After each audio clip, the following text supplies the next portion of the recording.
So it is here, guys. Tomorrow at 7 p.m. Eastern Time, the Jaguars will be kicking off the preseason at home against the New Orleans Saints.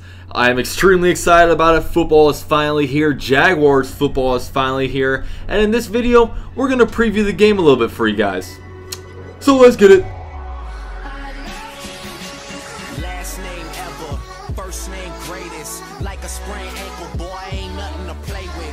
So before I get into this video, I just want to make a note to not take the preseason too seriously. And I say this just because of, just look at the Jaguars' recent history. In 2016, the Jaguars played terrific in the preseason. I mean, you really couldn't ask for a better preseason from the Jaguars. However, when the season started, we went 3-13. And then last season, the Jaguars looked terrible in preseason, but they wound up obviously going all the way to the AFC Championship game.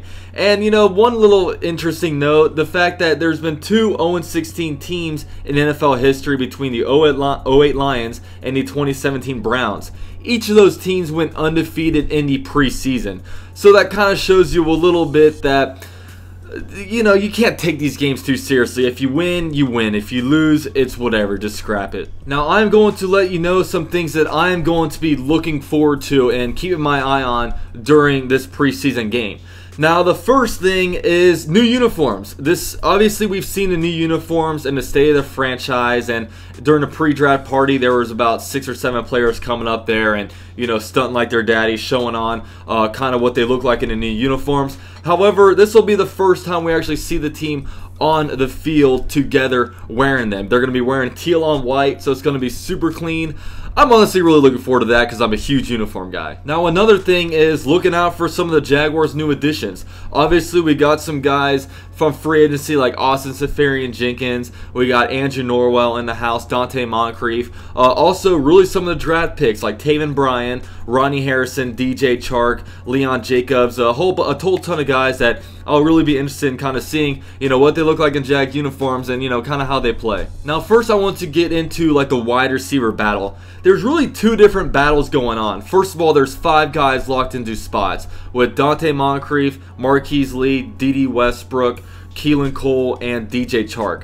Those guys aren't going anywhere, but the thing about them is the depth chart is really unsettled with them. You know, it's really just mixed up.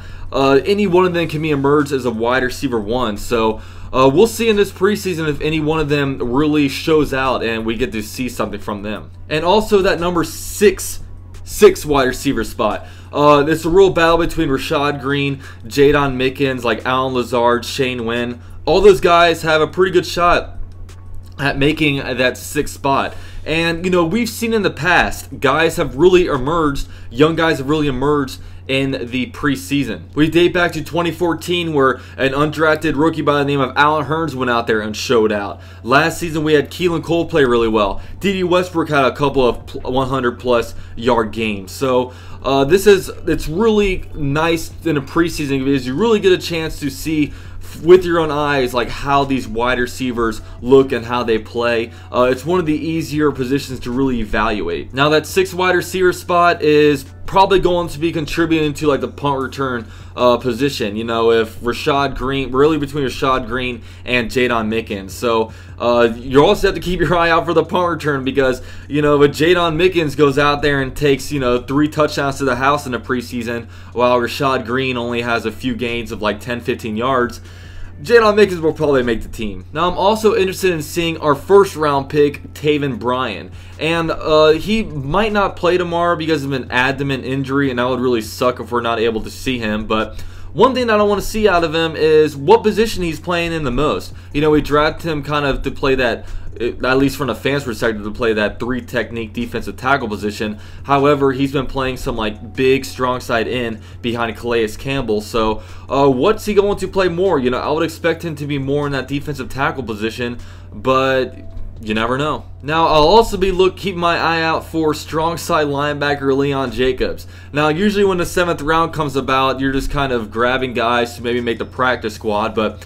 Leon Jacobs was a linebacker we drafted in the 7th round out of Wisconsin, and he's basically being slotted into that starting strong side linebacker position. Now, you know, the Sam is only in the game for about 30% of the snaps and like base downs when they're in kind of running situations, but it's still a pretty big deal that, you know, we might have a rookie starting in there. So he's going to be contributing big time, so I'd really like to keep my eye out for this man and kind of see what he does. Now, also the cornerback position, and most notably the nickel cornerback position, because obviously we paid DJ Hayden somewhat big money to come in there and really be our starting nickel cornerback. However, Tyler Patman, it's his 2nd training camp in a row where he's been out there making a bunch of plays. And last season, you know, we had Aaron Colvin in there, so no matter how well any backups played, nobody was going to overtake Aaron Colvin, especially not Jalen Ramsey or AJ Boye. But I think there's a legitimate chance that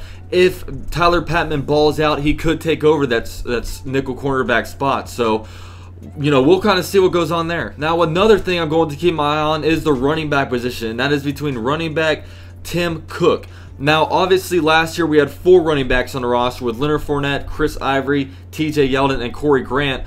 But this guy, my middle finger, Chris Ivory, is not on the team anymore. And we didn't bring anybody in to replace him. And with the way we run things with our offense, we are a physical, tough-nosed football team that likes to run in between the guard and center, and really Fournette is really the only power runner that we have. However, Tim Cook comes in at 6 foot, 240 pounds, so yeah, I'm interested to kind of see what he's got, man. I mean, he didn't really, last year he kind of spent the whole season on a practice squad, but I'd like to see if he has any kind of burst, if he can like break tackles, and kind of what this guy has. You know, he's going to be getting a lot of snaps, you know, in the 3rd, 4th quarter and stuff like that. So, you know, Tim Cook has a real possibility to make this team if he can show out in the preseason. Now, those are some things to look out for. I'm not so sure how many like reps the starters are gonna get.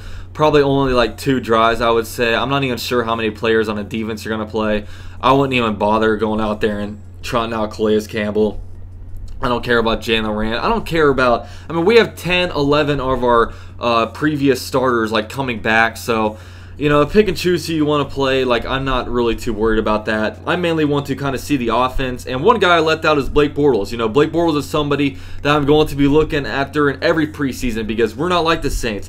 We're not like the Falcons. You know, we don't have a guy that we know for a fact is our franchise quarterback. So, you know, Blake Bortles will always be under the microscope of the fans. So he's definitely somebody I'm going to be looking after he's been having a much better training camp this season than last season. So that kind of wraps up this preview. I'll actually be live streaming my reactions to this game tomorrow with my brother. So be sure to subscribe to the channel, hit that bell so you guys can come in, watch the game with us, interact in the live feed, and we'll have a good time, because I'm going to be watching the Jaguars. I know I'll be having a good time. So thank you guys all for watching this video. Go Jaguars, and I'm out.